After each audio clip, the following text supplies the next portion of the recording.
Okay, so this is the right side chrome bar, the one that is leaking the most on the Sabre forks. Got about an 18 thou run out in the center of this thing. That's pretty significant. How about this? Got my brain bucket on. This thing could go.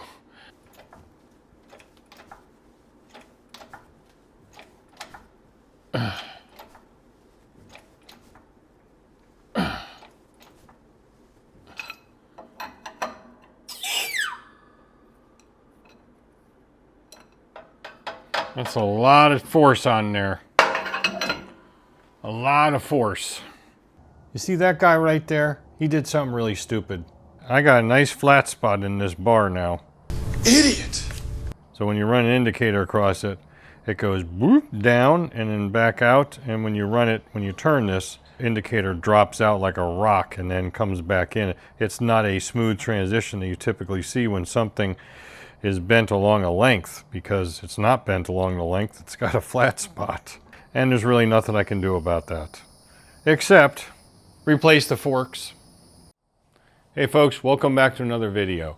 In this video I'm going to do a restoration on the forks that go on the 1985 Sabre V65 by utilizing the ones I got from eBay, essentially the chrome bars, and we're going to mix and match the little parts here to make this thing work. But this video isn't specifically about 1985 Sabre front forks. What I wanted to do with you instead was, because these are standard uprights of that period, is kind of go over the similarities, and I think you can get something out of it. And how you tear them down and how you rebuild them and how you put them back together are really very similar and almost exactly the same across all different forks from different models during that period. We're talking about 79 to about 86, 87, maybe even upwards, a little bit more modern into the 90s. But for the most part, during this time frame, the manufacturers were really struggling with suspension modifications because the horsepower on these bikes well exceeded the suspension capabilities. If you were around back then riding these motorcycles, that was your main complaint. It went great straight line and it went really fast. But when you're on the roads and cornering and twisties and so forth, a lot of them sucked.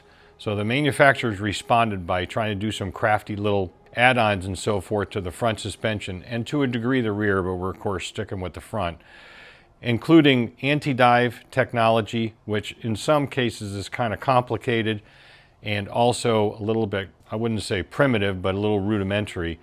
We're going to go over the TRAC system that's on these particular forks. It's actually pretty crafty how Honda did that, and all of them in this era had some anti-dive shenanigans going on.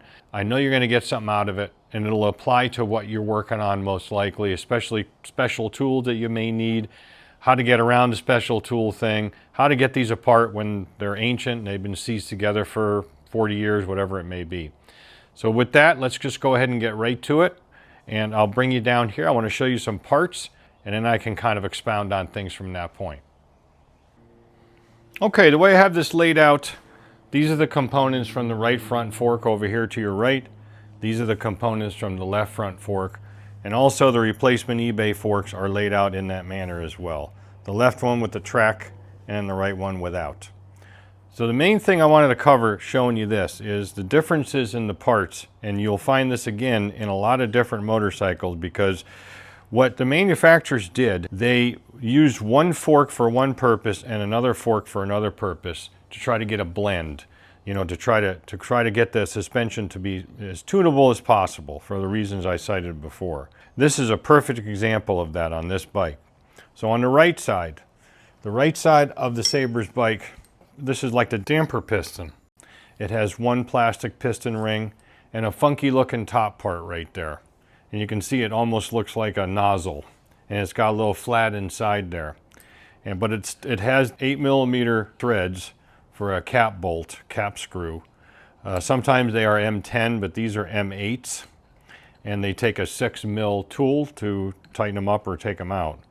I like the bigger ones because they take an 8mm. They're a little more hardier when they are seized up, but we'll get to that in a little bit.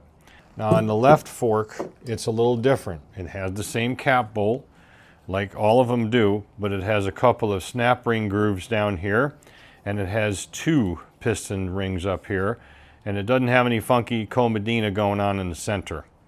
And so we're going to cover how you're going to need to use a special tool on this one to hold it while you're unscrewing it or screwing it back in and torquing this up on the bottom.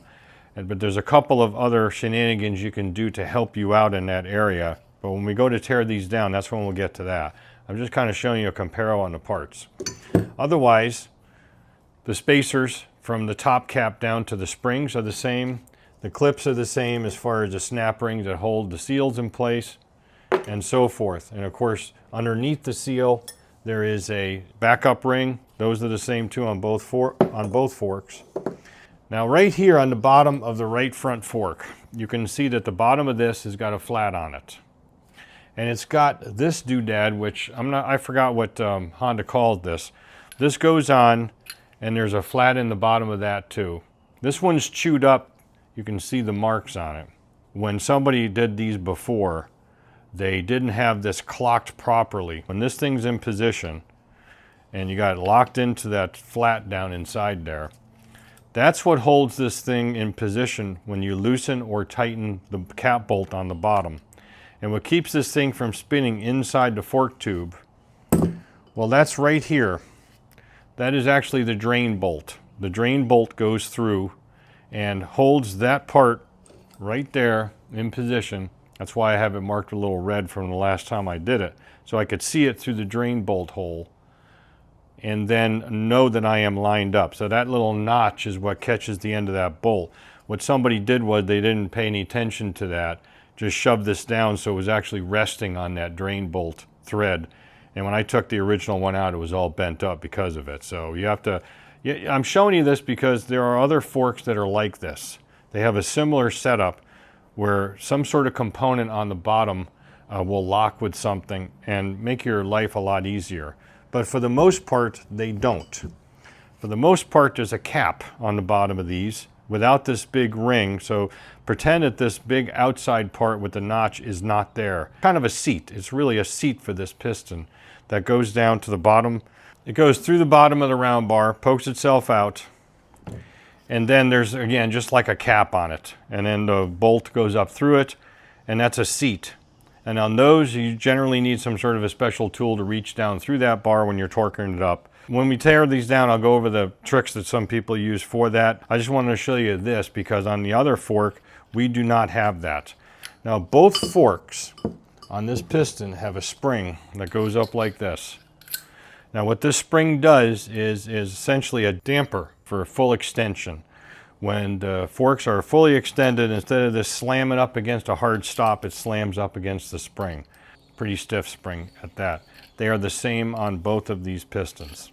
So you got to remember to put that in. There's no washer or spring seat or anything. It just goes like that. Now the reason why this one is different from that one is because this side is the damping side. That's what this long rod is for that's attached to the cap. And there's a little clicker up top that the cap goes over, and there's a detent ball underneath here. If you take this Phillips out, or I'm sorry, this JIS out, there's a little detent ball. You can kind of see it right there, and a spring. And so what this does is it goes down inside, kind of a half moon shape, like that.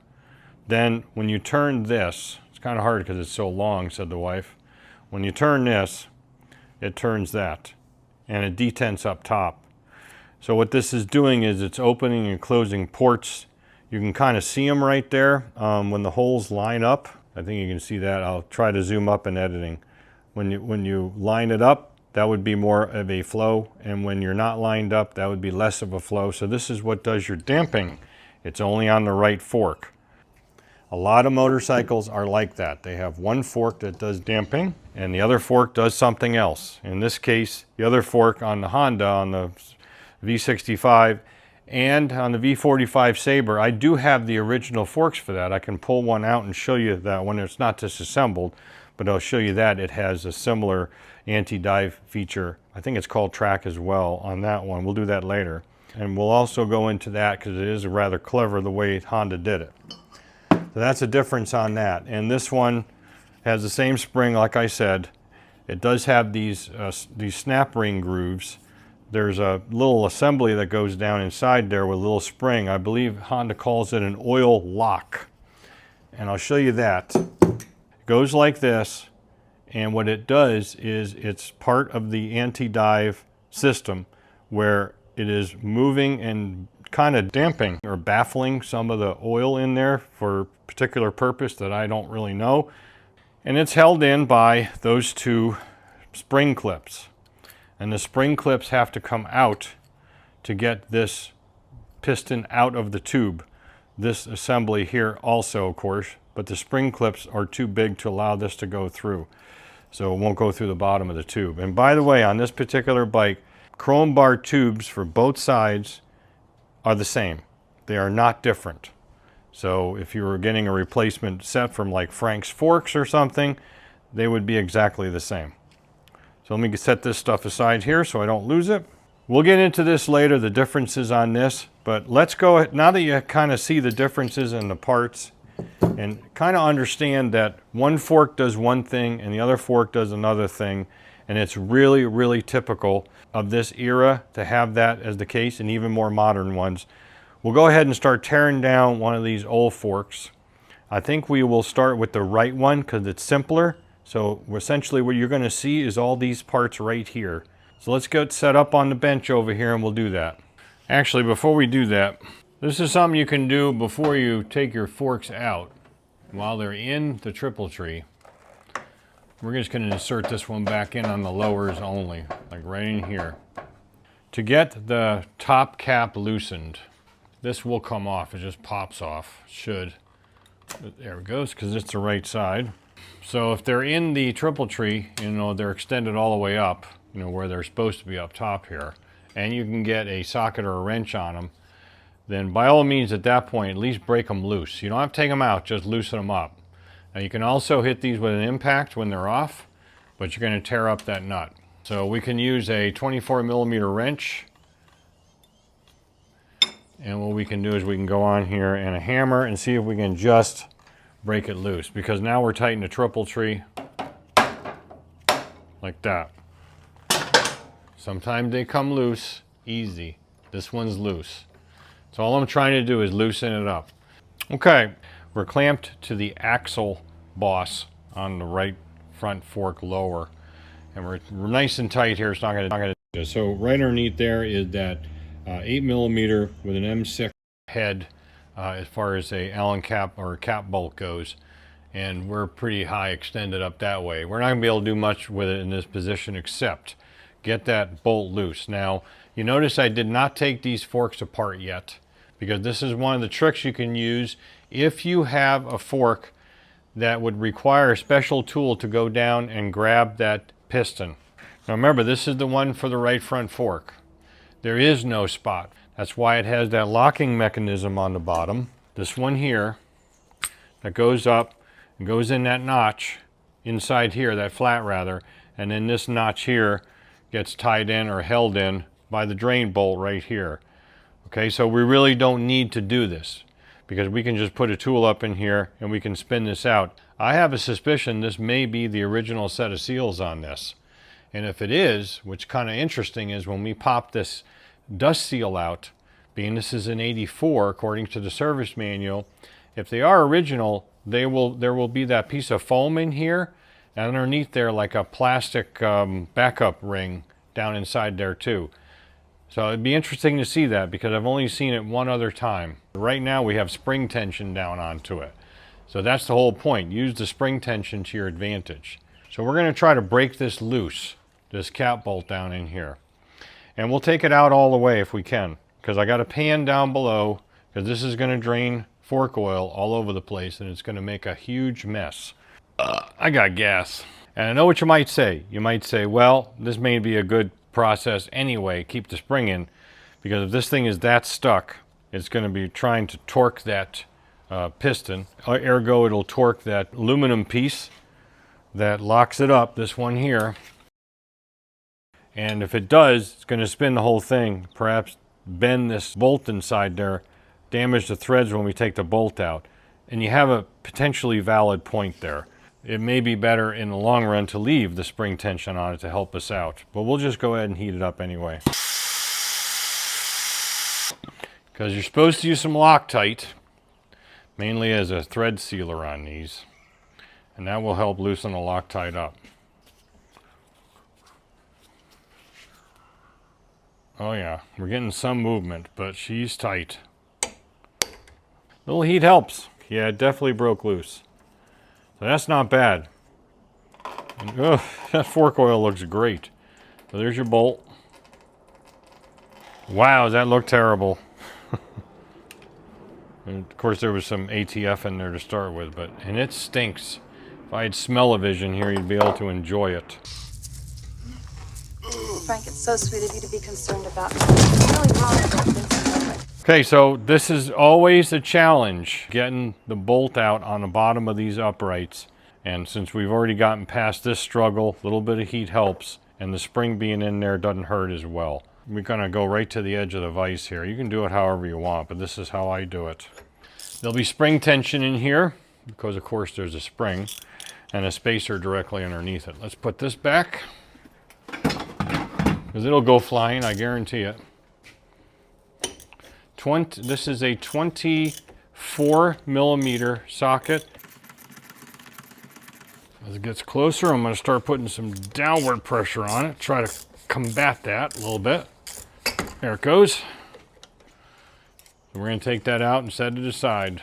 Similar setups than other motorcycles where they have rods and things like that that go down inside there. So that's why I'm showing you that, because you may find this on other ones for other brands.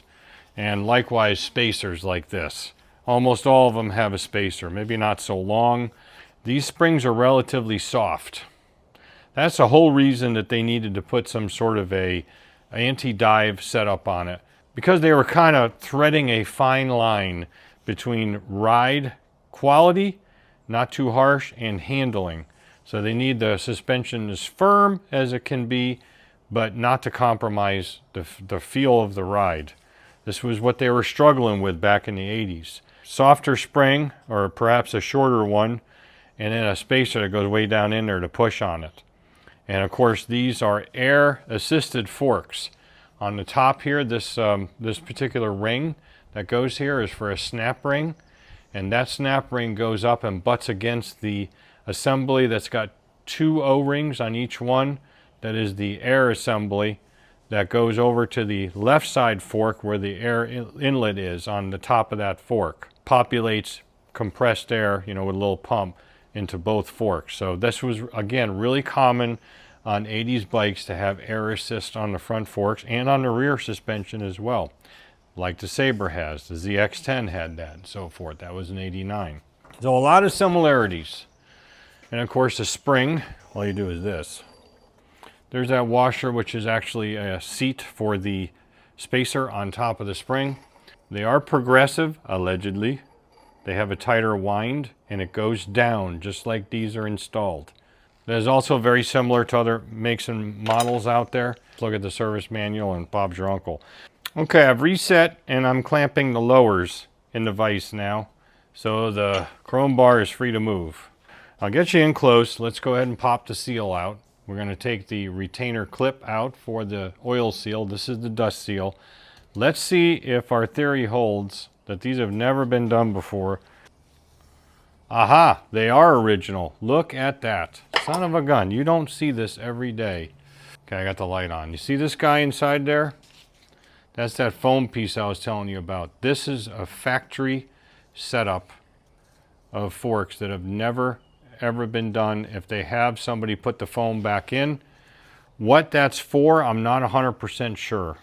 I have a theory about this, that it was installed with that plastic piece underneath here that you're going to see in a moment as a protector for the spring clip, because they tend to rust, corrode, and get all gnarly. But Honda says to discard it. Anyway, that's what it looks like. And you see down below it, that white piece? There you go. So that's really interesting that we're able to see that live and in person, that we have a set of forks with the original seals. There's no question about that they are at least original, or somebody put it back that way if they did the seals, which I really, really, really doubt. They likely eliminated this because it probably caused more problems than it was worth. It made the moisture kind of stay in there and actually corrode that snap ring even quicker. That's that kind of backup ring that's in there below the below that foam. That leaves us with our spring clip down inside there. You can kind of see it. Can't quite get you in too tight. We have to get that out. So you just use a pair of spring clip pliers. I use the ones that you use on master cylinders, the long ones. They seem to work the best to me. Okay, these can be a little tricky because a lot of times they are rusted because the clip is steel.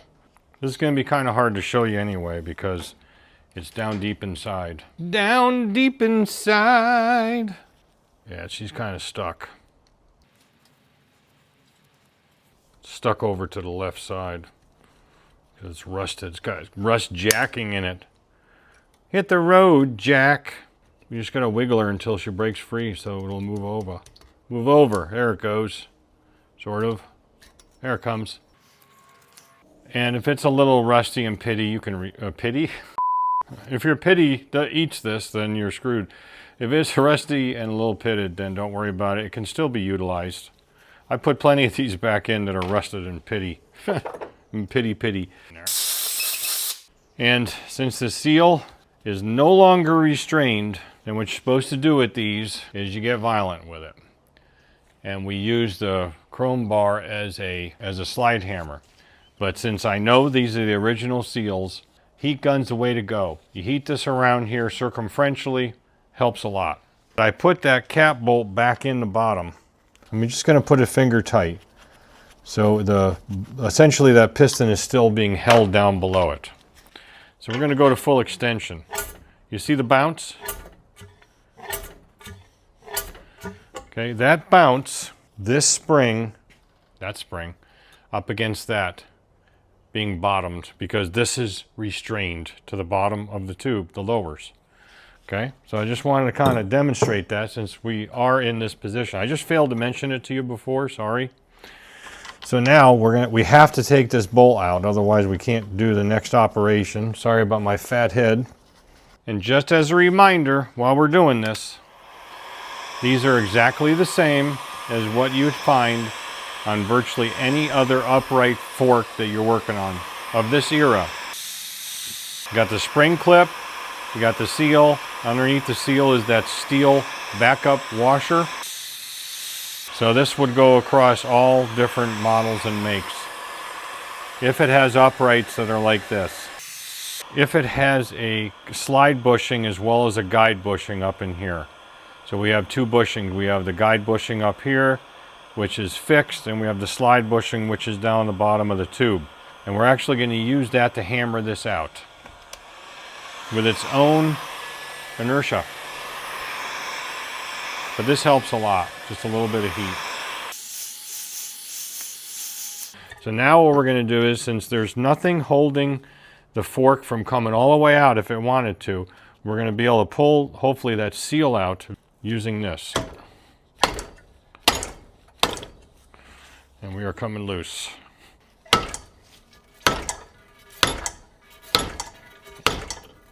Oh boy, she's tight.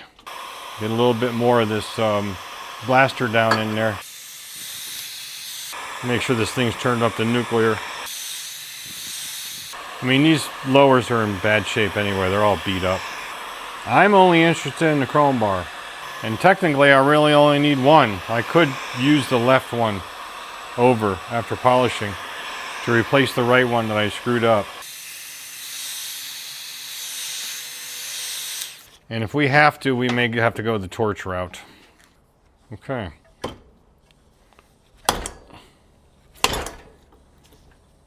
Boy, oh boy.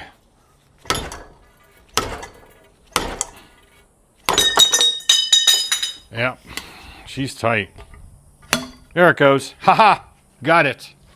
That last one took it. Sometimes you gotta do it freehand. That way you can pull the bar down while you're lifting the chrome bar up. So what you have here is, remember I told you that that piston thing sticks down through. There's your thread on the bottom. This is the same on all of these uprights of the era. Exactly the same.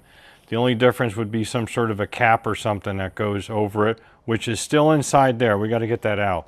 We'll take that drain bolt out there first, give us a little help. Okay, but that's what sticks out on all of these. This is the slide bushing. that we are up against. You see how the slide bushing took the guide bushing, which is the top bushing, up against that backing washer for the seal and the seal with it. So that's essentially a slide hammer. It doesn't hurt nothing. This is what Honda says to do. Kawasaki, all of them, same way. They are all the same. All right, we'll pull off the seal. We will carefully pull off the steel washer because it's got kind of a sharp edge on it. And we'll take off the guide bushing. And that leaves the slide bushing down the bottom. And I'll point you down. And this is the same on all of these. Point it down towards your thing and put your hand there. And there's your piston. And there's that same top part we covered before, because this is the right side that does the damping and the spring. I am going to go set this aside so I don't knock it over or drop it or something. Looks pretty damn good. There's a couple of little bit of tiny pitting where it was exposed up top side, but I'm not going to worry about that. This mark right here is where the lower triple tree is, so it's mainly running down here anyway. Yeah, no drama there at all. So we'll try to reach in there and kind of dislodge it a little bit. I hear it moving. And there it is. Ta-da! Okay, I'm going to start the tear down on the eBay left side fork, the one with the TRAC on it, the TRAC assembly. I'm going to bring you back though when we get to the point where we are taking this cap bolt out of the bottom. And that's not it. This cap bolt here. I am not going to use the same methodology and leave the spring in. I'm going to take the spring out, drain all the oil, and leave the cap bolt in. And I want to show you what you're going to need on something like that as far as a special tool goes. This is what we're going to see. We're going to see this piston in the left side fork. It just got a round hole in there. And a lot of these pistons on these uprights usually have some sort of a hex or something in here. I have a bunch of special tools that I've made over the years to put them on a long 3/8 drive socket, get down in there, kind of a grip on it, and you can spin it out. So what do you use on something like this if you're not trying to use the spring pressure, which if this thing is really tight, it's not going to work anyway. It'll help, but it's not going to work. So if we go in here right now, after we heat it, and try to take that out, this piston is going to spin because there's nothing to hold it. Yeah, so what do? Okay, we got to take a little walk over to the fork teardown special tool drawer. And you can tell that's what it is because it says that right here. What we're looking for is this. There's also another one that this tool is based off of. This is a Kawasaki factory tool for like a Z1R, perhaps some KZ1000s that have a piston like that with no sort of hex or anything, and it just has a hole like the one we're dealing with right now. The part number on this is 57001-1011, but it may be too small for our hole, so I have this one. Now this is something I made years ago before I even had this because I saw the picture of this online. And I needed to tear down some Z1R forks, and I said, well, hell, I can make that. And you can too. You just take yourself a short 1/2-inch drive extension, put it in a vise, wear proper PPE, and grind yourself 4 flats with a sharp edge. You see the hole there? That's where the little ball went, because it's an extension. And that will give you the tool that you need to take these kind of things out, and you don't even have to buy it. An example of a different type of special tool tip would be something like this that I made that goes down inside one, takes a 3/8 drive extension, long extension, and then it just goes in. And the reason why that's oblong is because of the clearance that's inside that particular fork. Whatever this goes to, I do not know. They are not labeled. I just go and pick them out when I need them and go, yeah, that's the right one. I have a handful of these that all do the same thing. Here's another one, and they are for the same purpose. It's made out of nuts, made out of whatever. Here's one as well that goes down inside one that has a big one. So, but this is the one we need, and again, you can make one very, very easily. Gentle angle with sharp edges, it'll go down and grab that round hole, and Bob's your uncle. Let's go do it. I should probably go to the other aspect, vertical, but it doesn't sit well in editing, so this is what you get. I got 2 12-inch long extensions plus a 3/8 to a 1/2-inch adapter because this is a 1/2-inch tool that it was. And we'll just drop it down inside there. And we should be able to get that with our little breaker bar. I think we might put a short extension on top of that. Hang on. It all depends on the length of the fork tube. Some of them you can get away with a 12 and a 6. Some you need the two 12s like this. What's happening is we have that tapered tool down inside that hole. Wiggle it back and forth, you can kind of feel it. It's grabbing. So we're going to heat it again just to help us out. Got you a little higher looking down. Maybe you can see it. 6 millimeter on a ratchet. And I'm going to make sure 6 millimeter on a ratchet that's full of used stinky fork oil. I just want to make sure that vise is good and tight. Good and tight. The German torque spec. Oh boy, that's a tight one. Yeah, that's not going. So we're going to have to heat it some more. I can't even get it to move. Okay, another try. If this doesn't work, we're going to go to the impact. Oh yeah. All right, we're going to the impact. It's always dangerous because if you strip this out, then we're drilling it out, which is okay. I mean, I can do that. Hell, I can do anything. See, this is why I like the M10 bolts with the 8 millimeter tool instead of the M6s, which are M8s. Get a good purchase. See if we can get it. Yep, came right out. There it goes. And there it is. So sometimes you need to do that. I always try by hand first because this will completely trash the head of this thing because it's too damn small. You can see it's pretty stuck on there right now. I've replaced one on mine for the same reason with a different cap bolt. You know, I mean, it's just an M8. No special bolt. And there's your copper washer, which I have two brand new ones from Honda. You don't have to use the ones from Honda, but that's what I do. Okay, so that come right out. But this held it in place up here. Can you see? Yeah. So we could do what we had to do because there is nothing else holding this one in. So there you go, not too shabby. And we'll set that aside. I'll do the rest of this off camera. You already saw it. I'll heat this up with the heat gun and bang it out because we're disconnected down below. Okay, just got it out. And just like the other one I wanted to show you, here is your piston rod and the limit with the spring in there. There's that little oil lock on the bottom, but it's very, very similar to other forks. This tube here is almost identical. Since you saw the parts, you saw disassembly, and you saw basically how similarities exist between forks like this and pretty much any other upright. I've already covered those. I'm going to go ahead and get mine rebuilt with the appropriate chrome bar. I'm not sure if I'm going to use both or just one because the left one's okay. I am going to put them in the lathe though and look and see if they're bent. Probably shouldn't considering what happened last time, but I'm going to do it off camera at first, but if I find anything significant, I'll show you. All right, folks, you're seeing it with your eyes just as I'm seeing it with mine. This is the right side fork from eBay, and this son of a gun had a 38 thousandths run out. About in the middle. And I said, no bueno. So instead of repeating the mistake I made last time, I took and made a ring that just fits over the fork tube. I did a lousy job explaining this on camera. The ring is very close to the same diameter and therefore radius of the chrome bar. So when you put this down and you put the ring in the press, it disperses the weight or the forces of the press along that radius instead of in a single spot, and will tend to lessen the chances of getting a flat spot in the chrome bar like I did before. And I almost cut it in half. I started to and said, wait a minute, why would I do that? Just leave it as a ring and push down on any part of this radius. And that's what I did. I mapped this thing out numerous times. This is probably taken 2 hours. Closest I can get right now is 7 thou along a stretch about here.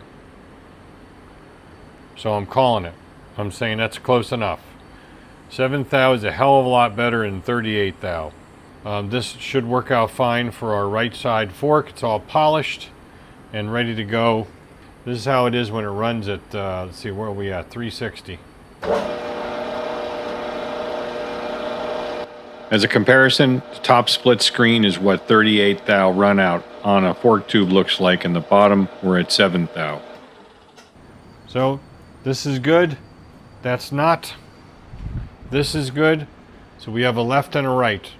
So now, well, not today, I'm getting tired. Off camera, in fact, let's shut down. So off camera, like I said, I'm gonna get my stuff put back together and then we're gonna go into the anti-dive stuff. You know, I can't have forks that are that bent. I mean, they're absolutely gonna tear seals up if they're banana shaped. Now they are slightly banana shaped, but they're not anywhere near the way it was before, even with the old right side.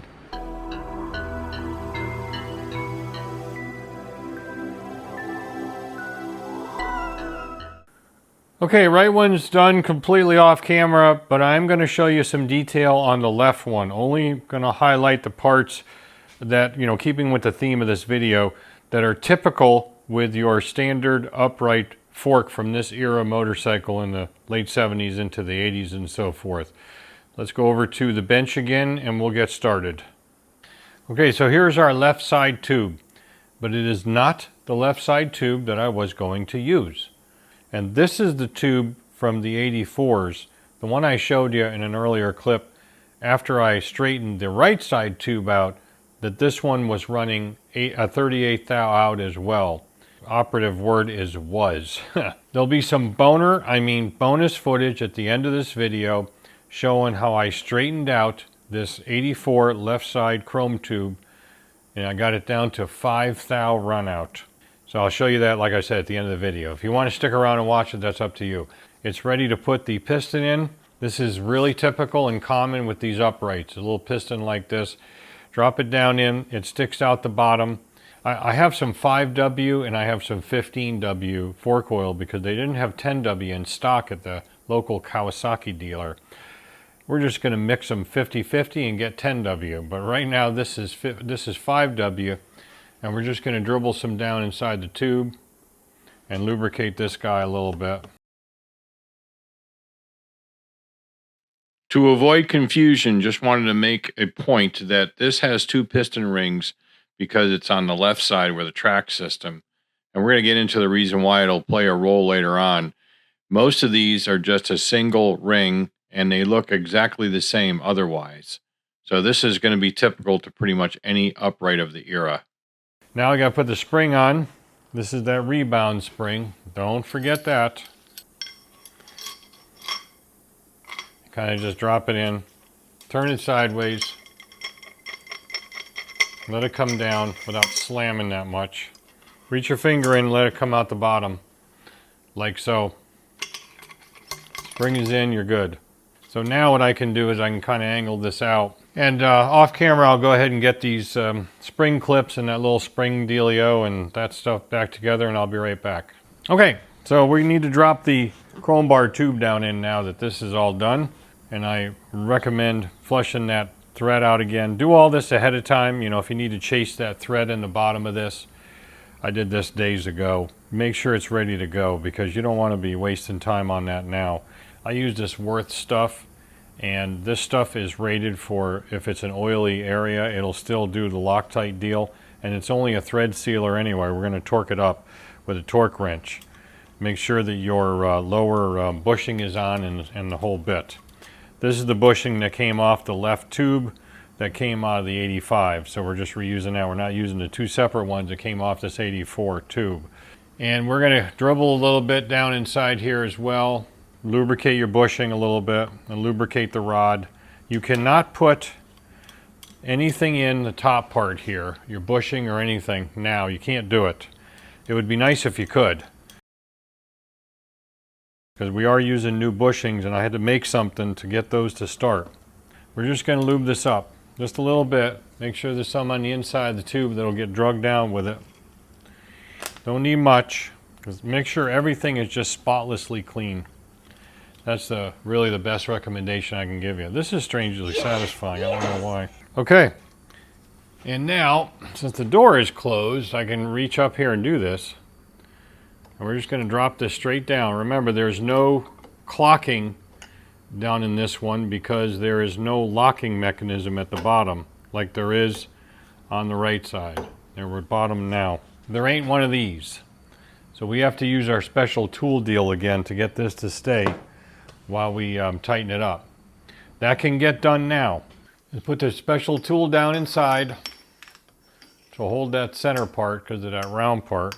If I had a second camera, I'd have two going, but unfortunately I don't. I have another phone, but I got no way to mount it. So it is what it is. Now I'll put my little breaker bar up here, my 3/8 drive ready to go. I got a brand new copper washer. That's a Honda part copper washer. You know, don't put too much on, but don't put too little on as well. We'll start it by hand. Reach up and touch someone. Now that thing should be lined up pretty well because there's like a little recess for it in the bottom of the fork. The outer tube, I mean, that will align it. And I can feel it going in right now. And now I'm snugged up.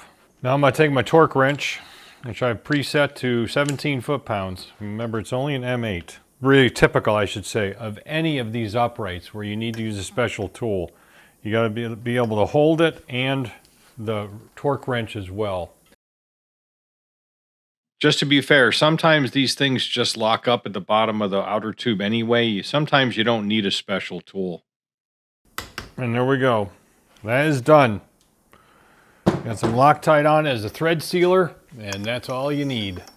Take your tool out, and unless you're screwed up like I do half the time and have to tear them apart again, you shouldn't need that anymore. Because we're going to go ahead and put the new bushing in. Because of the way it's kind of spread out a little bit new, it does not want to start. There's not much of a taper, if anything, or a chamfer. This is usually plenty, but for some reason it just won't go. I tried to do it using my normal methods and it didn't, so I made something to help me out, which I'll show you.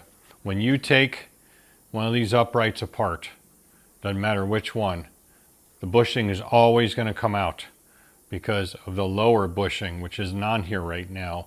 But you can see right here, when you take the bushing out and you're using it as a slide hammer, this bushing is going to be on your chrome bar.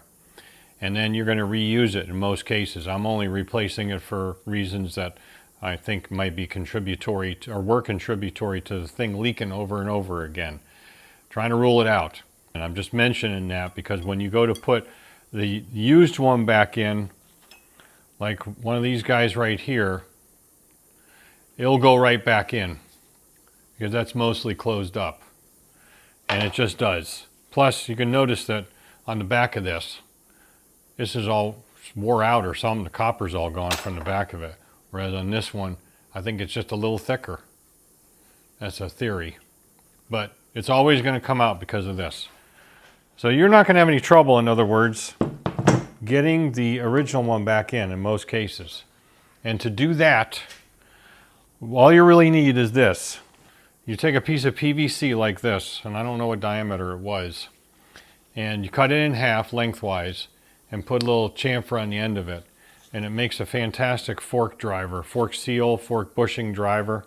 What you can do is just use this to go in here, tappy tap tap, tappy tap tap with a hammer, and it does a really good job. We are going to use this here in a minute, but we have to get the damn bushing started in the first place. That's where this comes in. I made this morning out of an old fork seal installer that I made years ago. It's got a counterbore on this end, so when you put this in here, it only goes in about 2/3 of the way. This is just something I had to bang up this morning because I couldn't get it to go in otherwise. When you put one of these bushings in, whether it's a new one or the old one, look at your service manual.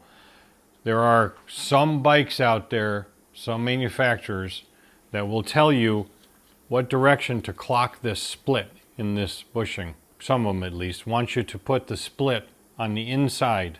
That's typically what I do anyway when I install one. It's just kind of force a habit because I just do them that way.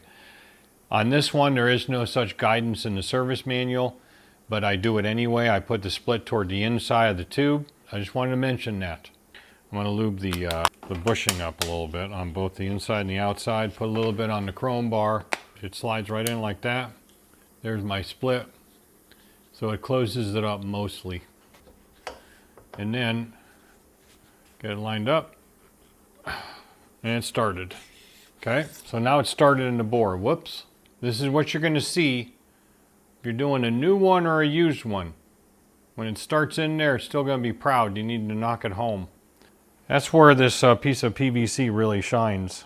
Okay, here's our washer, all cleaned up. This is the 85 version. I'm using that over again.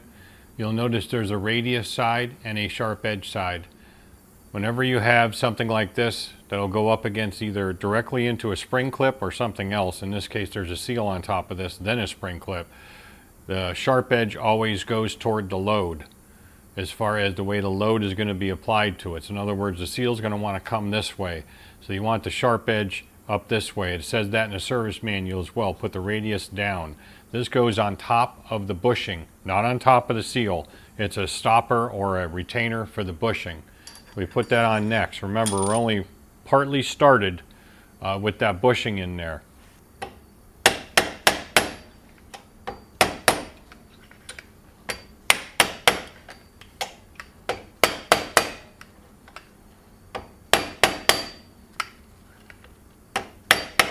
That sounds better. And now we are down all the way. Keeping with the theme, this is something you're going to do on all of these uprights. So you can kind of see it right there. You see how it's in position. The bush. Push, push in the bush. Make sure there's no binding. If this thing can't move, or it's super hard to move, something's cocked. Or you have a bent tube, a very bent tube. And that's perfect. Now we can go ahead and put that ring back in, and that's where it's going to stay. Remember, with the sharp edge up. Now it's seal install time. But before you install the seal, take a look up the bar. If you've got any grooves like this, this is where that snap ring goes, that goes up against the air pressure assembly that leads to this little hole right here to pressurize the forks. This is a very sharp edge. Not so much on the top because there's a nice chamfer. You can do that one too, but you want to tape that off. You don't want to run your seal over that sharp edge. It's just dangerous. You don't need to do it, so why do it? You can just put some tape on it. And if you want, you can do the top edge as well. On this one I don't normally do because it's so chamfered, but I will for demonstration purposes. And then you're safe. Got the tape good and tight. Take your seal.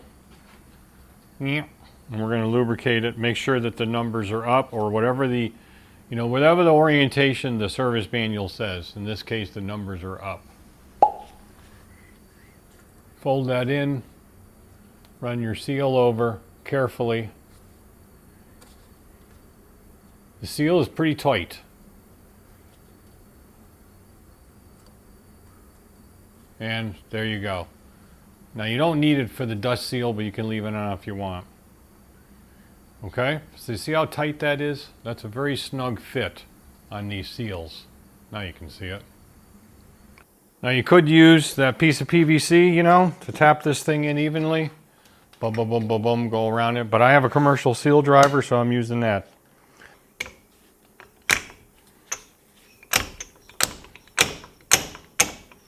Done. Yeah, there's like plastic tape inside there, so it can't harm the chrome bar, or it shouldn't at least. Yeah, and you got to look in here and make sure that the seal is just below or wherever it's supposed to be related. Whoops, related to the snap ring. And again, keeping with the theme, every one of them is going to be like this, no matter which one you do. If it's an upright. So you can kind of see the edge of that snap ring groove, the top edge of it. So there's your edge over there. There's one over there. Yeah, so you definitely want that. And again, move your bar. Make sure nothing's binding. Just a little bit. And that's good. Okay, we're going to do the snap ring now. I cleaned this one up as I said. Excuse me, I got gas. If there's a sharp edge, same deal. Goes up in the direction of the load against that snap ring groove. And that's what we're doing. Now I coat these with a little bit of silicone grease. That's just something I do. Whoops, sorry about that. I hit you in the eye. So they're resistant to corrosion. And then it's in. And we'll verify that just by doing this. Make sure that it's in. Unlike snap rings that go into skinny grooves, this one usually never gives you a problem. So let's put the dust seal on, and then we'll just throw some oil in. This one is nowhere near as tight as the oil seal for obvious reasons. You can pretty much push this one down with your thumbs. And then check it again. Now you're going to get some drag, but it shouldn't be binding. And it ain't. That'll come down on its own. If it goes up and it locks, you got a problem. Or it's bent, which this one technically is, but 5 thou in the middle? Shit. What are these, like 2.5 feet long? 5 or 7 thou, I'll take that any day and twice on Tuesday. Refer to your service data as to how much oil to put in and how to do it. This is the left fork, so the TRAC assembly or that TRAC case that holds a little bit more oil. And now I'm pumping the air out of that system. So you also do a measurement from the top of the tube down and then just keep adding fluid until you get that. And that's all I'm doing in these particular clips. It's really not a big deal, and it's pretty self-explanatory. So we have to put in the spring. Remember, the tight coils on this one go down low, down in first. It's just a simple matter of dropping it in, nice and careful. Boom, done. I cleaned that up real good too, or real well. And I've already done the spacers too. Got to put that spring seat in first, that little washer thing. And there it is right there. Now, this is the same on all of these. They pretty much all have some sort of a washer that goes on top of the spring between the spacer and the spring. Be very careful when you drop this in, because if you drop it in and you don't pay any attention, it could be cocked in there. Then you go to put the spacer down, and then you're pushing on the cap, trying to screw it in, going, why is this thing so damn tight? It's because this thing is still cocked in there. They do it all the time. So what you want to do is get your flush light, and there it is right there. You can see it on top of the spring. Now sometime when you drop your spacer in, it'll correct itself, but a lot of times it won't. And we're ready to put the cap on, and we're almost done. If these are bad, obviously change them. I did that a while back, so we're reusing the same ones. And this is where it can get a little bit feisty, depending on, sometimes if you get an aftermarket spring company like Progressive or something, they might send you a spring with longer spacers, and you got to kind of force them in a little bit more. These are not too bad. Get it good and tight on your soft jaws, and then just take your socket, 24 mil in this case, put it down, and what I do is just push it and turn it with the ratchet, get a couple of threads going. Once you get a couple of threads going, you're golden. If you got like a half a thread going and you start tightening it like this, it's going to go boing and you could damage the thread. So make sure you get them in there as far as you can and be comfortable with it. We're not going to worry about tightening it up here. I'm going to tighten it the same way I showed you to loosen it. As soon as I stick it in, I'll tighten up the lower fork tree, a triple tree, and I'll put a wrench on it and hit it with a hammer. I'll do it off camera. Let me get this stuck up where it belongs, and then we're going to take a look and talk about the TRAC system and some other stuff. Okay, so about the TRAC system, which is actually a pretty clever system that Honda uses. Now the TRAC, T-R-A-C, stands for Torque Reactive Anti-Dive Control. T-R-A-C, TRAC. There you go. What it does, of course, is creates a situation where that left fork gets stiffer with brake pressure, being torque reactive. In other words, the torque of the brakes. And I'm going to have to show you when we get a little further along in this discussion with the bracketry and so forth. But before we do that, we're going to go back over to the bench and tear that TRAC, what do they call it? I forgot what Honda called it, TRAC case or something, whatever they call that assembly, apart. It's not very complicated, I'll tell you right up front. And I'll show you what the innards look like, which will help you understand what it does and why it's so clever. Okay, so here's your little track assembly. It's very simple. I'll show you the one from the magnet here in a little B-roll on that fork. It does basically the same thing as far as I understand it, just in a different way. What I'm going to do is just take the cover off, but before I do that, I need to show you the other side because that's where the adjuster is. There's a little knob right here that is supposed to adjust the amount of torque reactive force stiffening the fork, depending on what the setting is. And of course, those detents, or I should say those graduations, have long disappeared. From the pictures I've seen, it's just little four, I guess it's 1, 2, 3, 4 little arrows or something, and they line up to this arrow that's part of the casting. I can't get this out on mine. I try to take that apart, so presumably it's got some sort of a orifice in there that spins around, and that's the orifice that is in line with the channel of the fluid that gets impacted by this little assembly right here, and you'll understand more here in a second. I had to do some reading about it too to kind of get my head wrapped around it, but I'm not fighting with this thing. Should have been better prepared.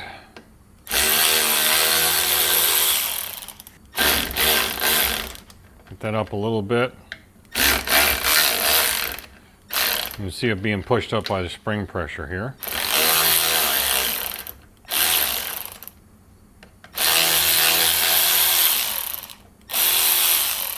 Okay. Okay, so on the back side of the cover here, you have this actuator. This actuator moves like this. This is the part that gets activated by the torque of the front brake, which I'll show you how it does that here in a minute. It only moves a teeny bit. What this does is it pushes against this packing material right here, against this spring. Okay, when it does that, it blocks off the passageway from here to here. Because that's open, even with a spring there, the spring's not going to block it, and the spring goes inside there anyway. Goes down to the aluminium, and then when this thing gets pushed in, this thing will push forward against the spring pressure as you saw before, like that. And because of course it's like a stopper, it stops that up. So if we took the spring out and just put that down like that, it would go that far up against that packing and it blocks that off. That's all this does. But wait, there's more. Now I can't really see down inside there to where this little knob is to actually what turns, and like I said before, presumably it changes a little orifice that the oil flow goes through. Because as far as that goes, what's going to happen here is when this thing is just sitting here with spring pressure against this, it's pushing this packing away. So I don't know how far it would be away from it. Let's say, you know, it's 4 or 5 mils, 6 mils away. So the fluid can go through normally. It just passes through. So during the compression of the fork, this is going up. The bike's not coming down because the chrome bar is the part that's fixed. You got to think of it that way. This is moving up. But the piston, okay, the piston is attached to this through the bottom here, through a little hole where we were putting the cap bolt and the Loctite and so forth, and sliding up inside the chrome bar. The chrome bar is essentially a cylinder at that point. This is a cylinder. It's capped off at the top because it has a cap on it, depending on which one it is. These holes again for the air pressure, so that's a closed system. But this is a closed system, it's a cylinder. This is inside the cylinder. Let's just go ahead and drop it right down inside. Might as well. This is inside the cylinder. This is attached down below. And so when the wheel goes up from the inertial forces of braking, in other words diving, the front end diving, this is actually moving toward the bike, or you can think of it as the bike moving toward it, but really that's the fixed part, so I'm considering this the moving part. And it pushes this up because it's attached here.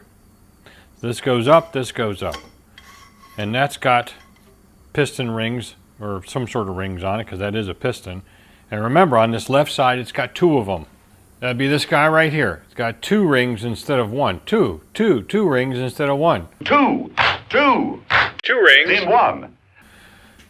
And the reason I think they do that is because of the buildup of pressure. So when this thing goes up, and it's doing its normal thing. The fluid's just flowing. The fluid is flowing normally. So what happens if you stop this up? Well, the fluid, you got to think about it this way. When this thing is inside here, put it back down inside, since this is the proper one now. When this thing gets pushed up, it's compressing fluid.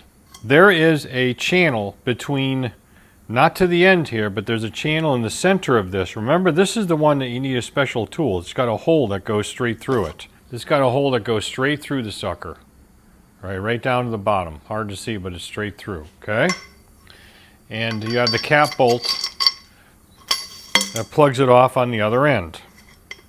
So when this thing is down inside here and it goes up, it's pushing fluid and it's creating pressure inside this vessel, inside the cylinder. So the pressure wants to come out here, which is probably what those two little, what these guys are for, with the little spring and the clips and so forth. Exactly. This is a check valve to keep the oil from going the other way. Well, that is located right down here on this, on the bottom of the fork tube, because it's right, or the fork lower, because it's right there. This is bolted in about right there. So no matter how this is clocked, it's right next to this hole. So that pressure is going to come in, again, once it's compressed, comes down, this is blocked off, comes out this hole, goes through here, goes back up and into the main fork oil circulation. And so you get the idea of how this flows.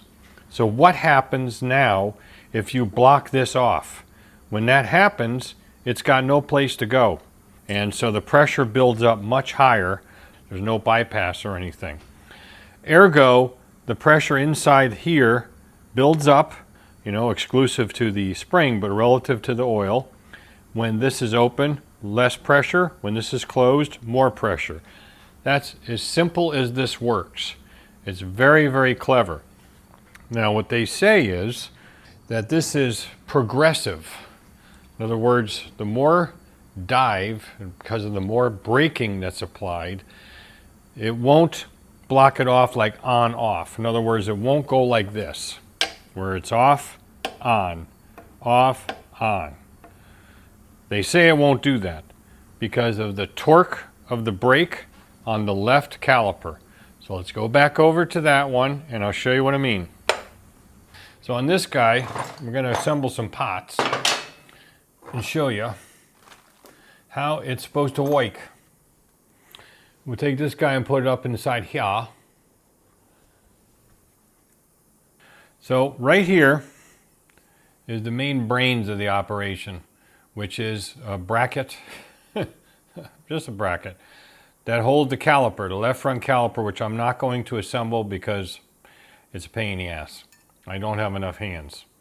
So what happens here is there's this big special bolt that goes through on the top, and there's a special one that goes through here. And there it is. So this bracket, the brains of the operation, goes like this. This goes through here, gets threaded in, and take some paint while I'm at it. And then this one down here goes to the TRAC dealio plunger right there. There's a little thing that goes on it and a little bushing that I have that you can actually still get the bushing that goes inside here, because otherwise this is loose.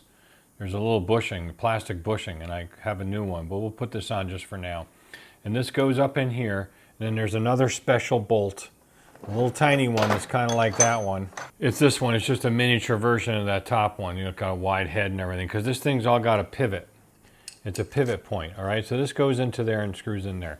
So the torque side of this comes from the rotation of the rotor and the friction of the pads that are being applied by the caliper. So since it's turning clockwise, or counterclockwise rather, in this orientation, when the pads grab, it's going to want to rotate this thing forward. It's going to want to push this. It's going to want to do this, do that. It only moves like maybe 3, 4, 5 mil. That's all it does. And it looks counterintuitive that it's going to do that. But you do have this kind of pressure going on there because the rotor is kind of, remember, this is the center line of the wheel. So the rotor is kind of like right here.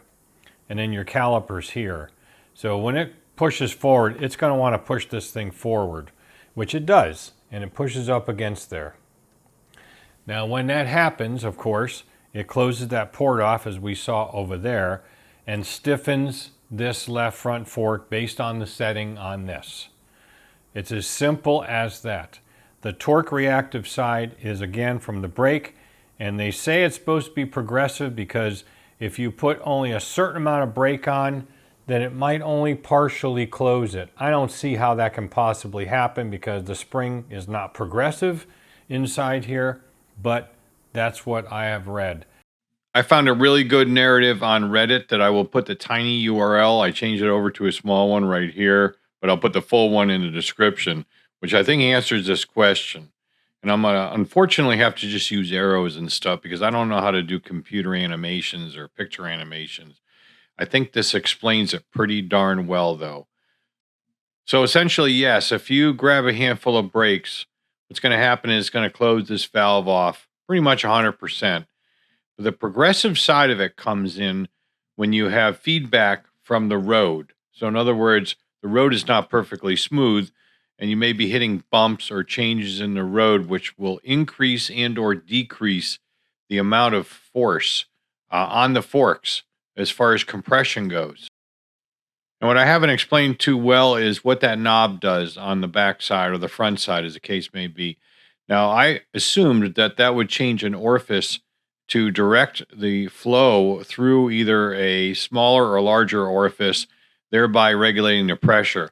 It actually changes the bleed off. In other words, it allows the fluid to bleed through either more or less, thereby changing the amount of force that is applied or an amount of restriction in that circuit when that plunger is all the way up against that packing and stops the flow.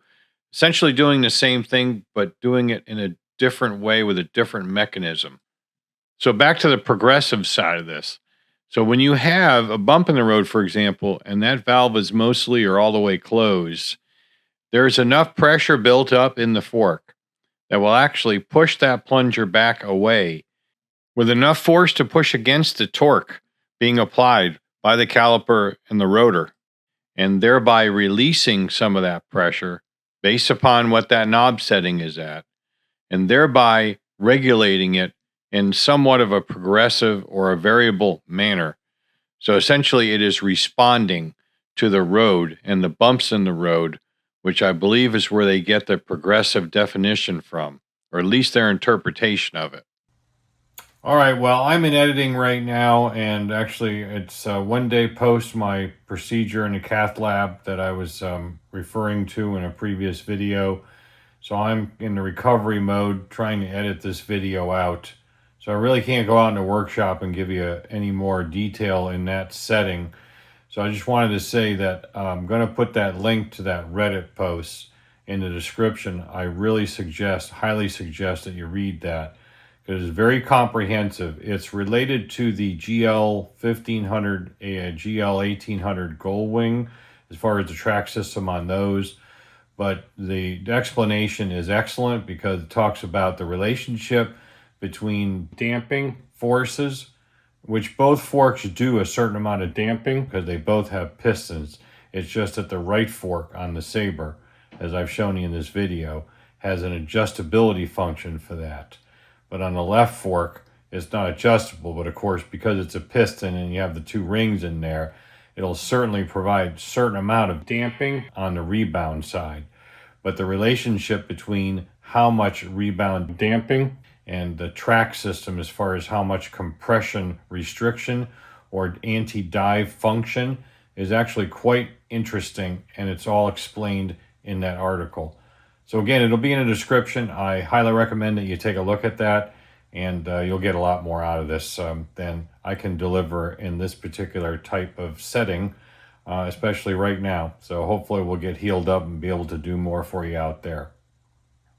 All right, folks, so that's it. I hope you got something out of this video. I enjoyed doing it for you because, again, all these uprights of this era, they're pretty much very, very standard as far as how you rebuild them. And I'm sure you got something out of it, even though these are specific to the 85 Sabre V65.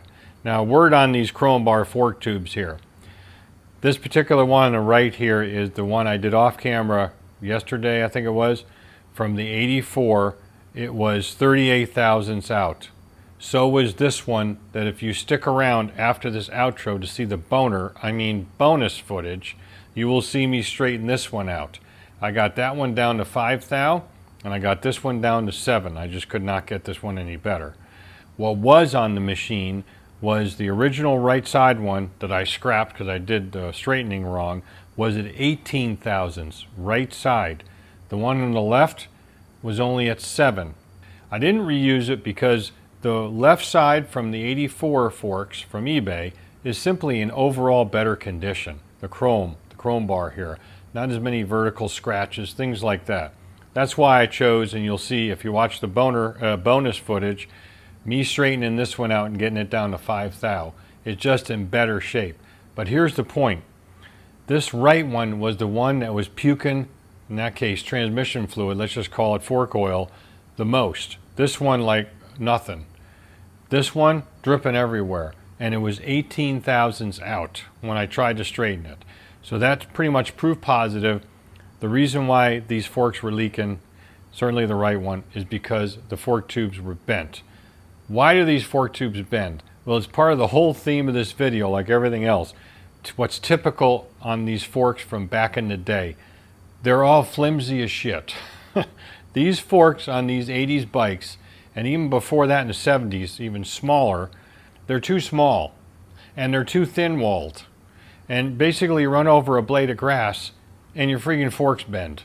And that is the biggest problem.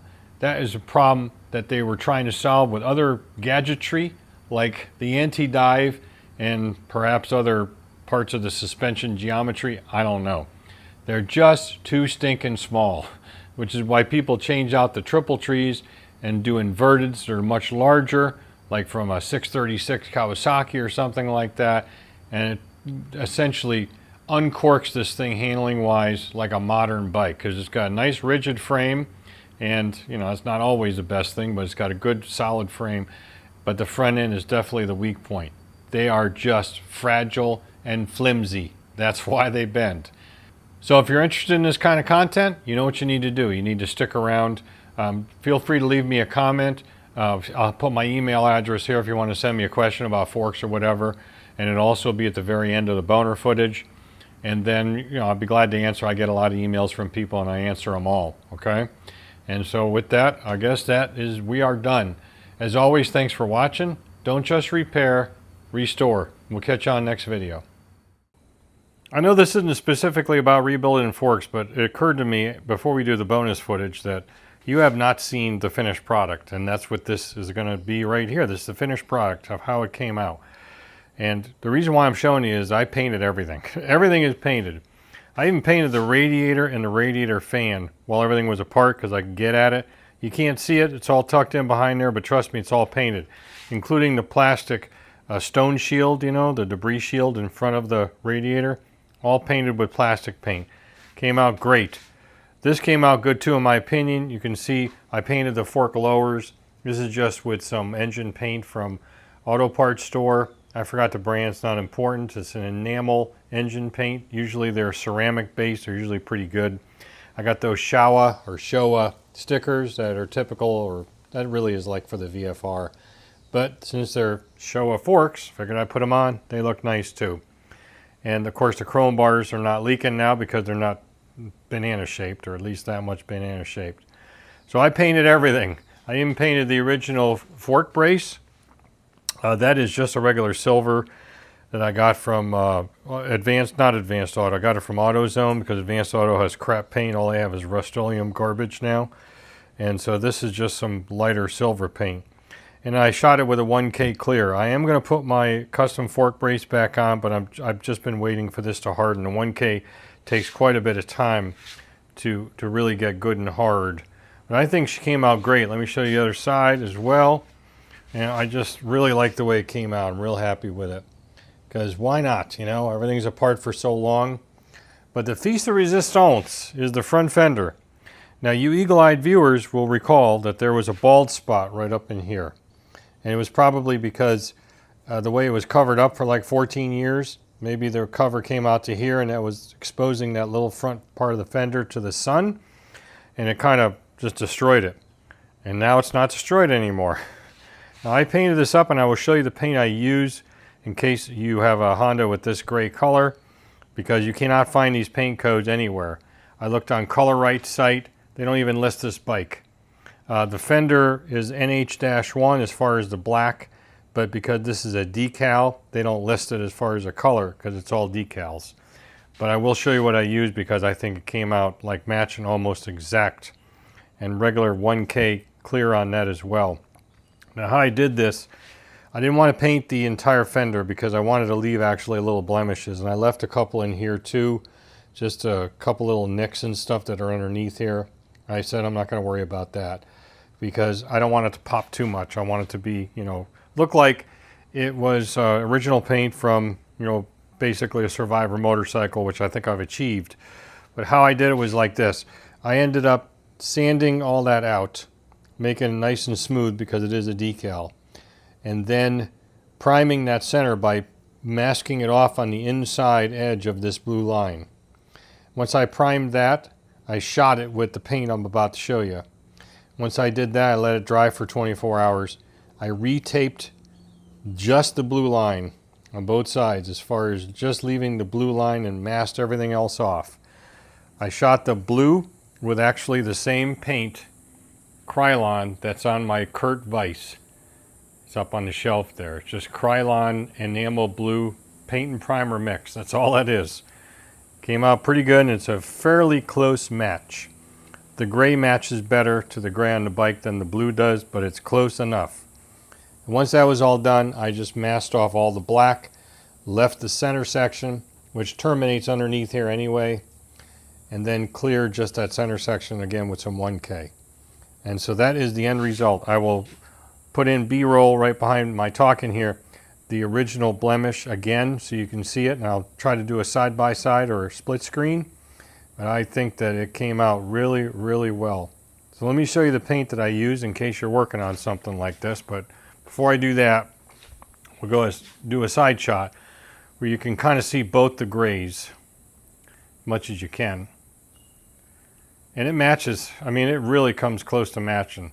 When I first shot the color, I was a little bit apprehensive, but once I put the clear on it, it popped to like that one, which often happens. You got to kind of guess a little bit, but guessing is just part of the game when you're trying to match paint like this. I actually brought the fender into AutoZone with me and to match the paint up best as possible, which is as follows. First of all, this is an acrylic lacquer, Duplicolor. Acrylic lacquer is pretty much what they used on 80s bikes anyway, so I figured what the hell. And so this is the primer. This is actually a pretty good primer, this Duplicolor scratch filler primer. So that is what I use for that, and the Perfect Match paint color is actually a Ford color, and here is the code for it. That is Dark Shadow Gray CX. It's a T299, and that's what I used on it. So I think it came out real good, real well, and if you're doing something like that and you need that gray, that is the one you use, that T299, that acrylic lacquer. Now remember, just really quick, you can put enamel over top of acrylic lacquer. That's how this worked out, because I shot the blue after I did the acrylic lacquer. That's an enamel or an acrylic enamel of some sort. You can't do it the other way around. You can't put enamel down then shoot an acrylic lacquer over it. It'll compromise the enamel. So just keep that in mind. And so that's why I did it in that order. But she came out pretty darn good. Okay, so that's enough of that. Let's go ahead and get to the boner footage, and we'll catch you later. All right, here's the left. Same setup, untouched. I haven't done anything with it.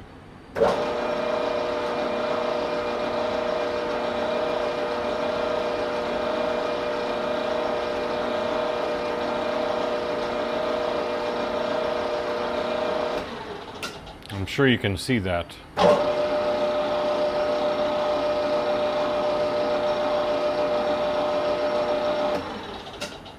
Let's go and zero it out on the low.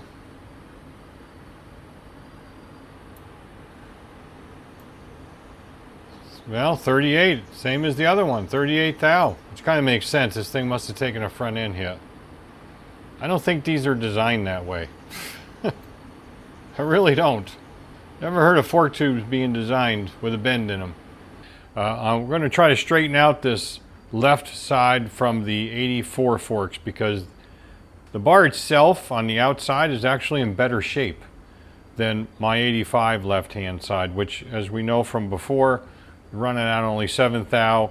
That's the same amount that the one from the right side of the 84 eBay forks was running out after straightening. And I'm going to try to straighten this one because there's no loss.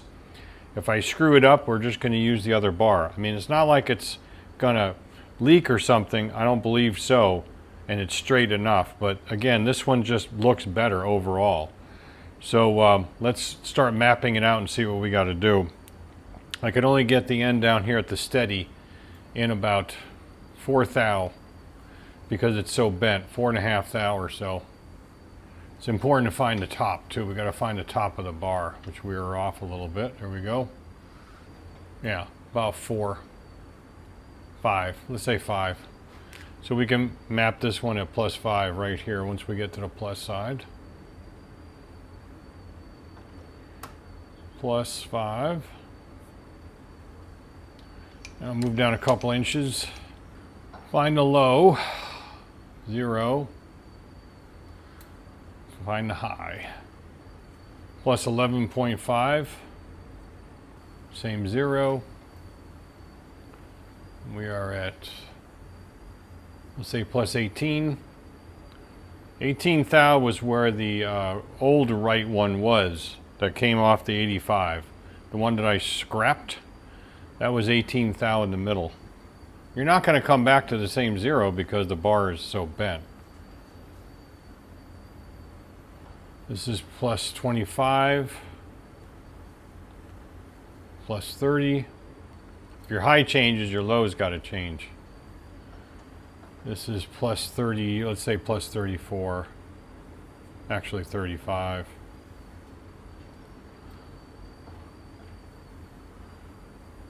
Here's our low.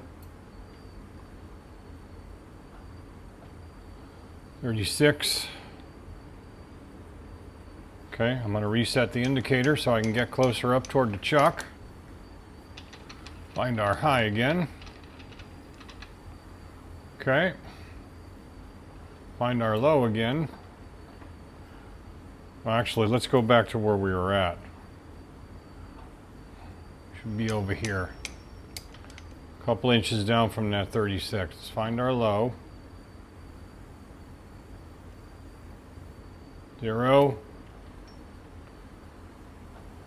30. Couple more. +22.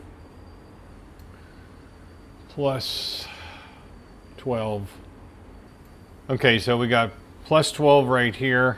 Let me go a little, see if I can go a little closer. I'd have to reset the indicator, but I kind of like to know that. It's about 5 as well, so let's go to the plus. That's plus right there, so +5. So we got +5, +12, +22, +30, +36. Then we go to +35, 30, 25, 18, 11.5, and 5. So we're 5.5. We're 5 on each end. This is 11.5. That's 12. That's 22. That's 18. Relatively close. 30, 25, and then a 30 here. Then 35 and 36. This is the steepest bend right here. But we're also 35 right there. And only 30 over here.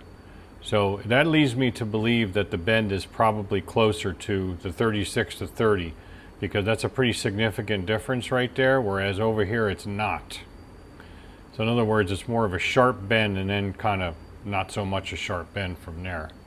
So if I was going to put the press anywhere, I believe I would start right here next to the 36. That's where I would start it. And that's where we're going to start it. And again, that's right there, so you can see. So again, 20, 22, 30, 36, 35, and so forth. So let's go over to the press and we'll see what we can do with it. Okay, I just wanted to show you this. The place that I want to push, right next to where it's the most bent, if you look really carefully, see a witness mark right there. Let me turn it this way, it's a little easier. There's actually two of them.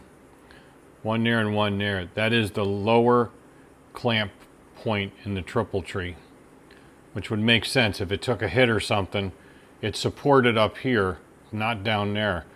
So I think pushing right there, it'd probably be the right place to go. Maybe exactly on the 36, but that's where our bend is. It's right there, so make that final decision. This is the ring that I made yesterday that is very close to the diameter, very, very close. Probably within a couple of thou, so that distributes the weight evenly. And instead of cutting it in half, which I thought was a dumb idea ultimately, I almost did, I started to saw it, like right there. And I said, wait a minute, there's no reason to do that. Just leave it on there because it can't slip off. If it's a half circle, then it can slip off, but this way it can't. And that distributes the load. So let's go get set up and do it. It's a much better idea to do it this way than the way I was doing it with a flat. Obviously it worked. I'm gonna go right up to the edge, along the edge where I can see that witness mark. Okay. Now, how much to do this is completely arbitrary, not arbitrary, it's completely a guess. But it is pretty bent. Try that. Wow. Holy shit, that worked out pretty well. That's pretty freaking straight. Okay, let's find the low again. Let's meter this, Jesus. Let's measure it like we were measuring it before. 8 thou. So we basically got 6 here, 8, 8, 8 and 8, and then 6.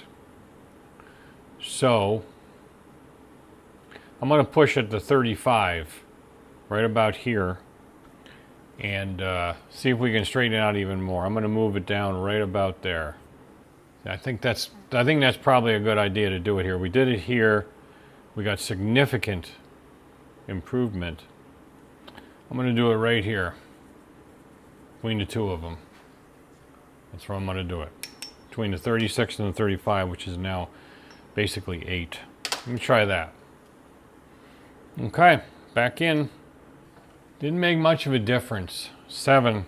Didn't go quite far enough. I'm going to push it one more time in the original spot and see if we can get it a little closer.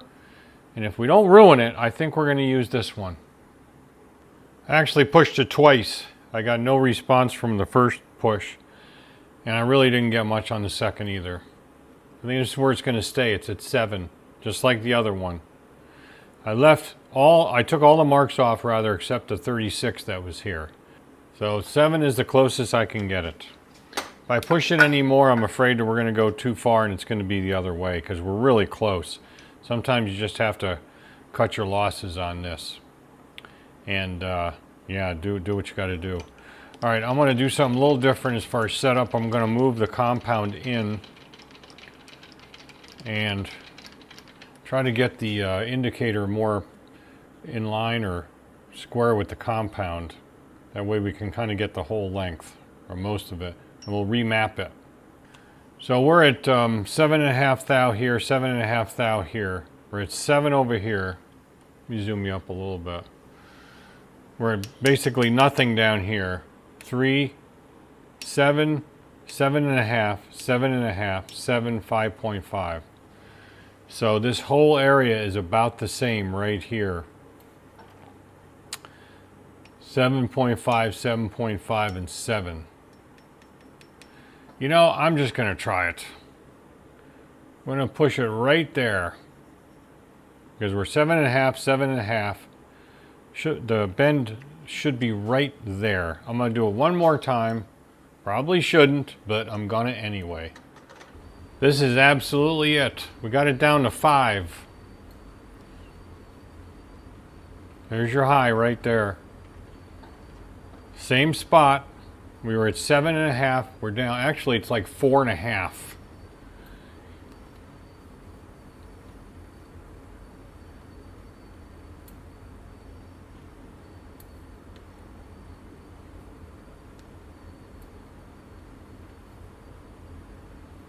That is close enough. That is plenty close enough. Let's see how it runs. Because it's always, you can see it, you saw it in another clip from the main video.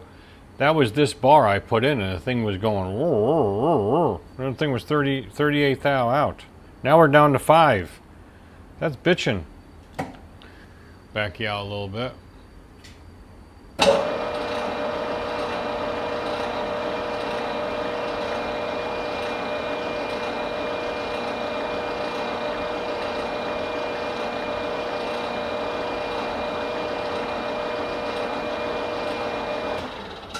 Yeah, we're going to use this one.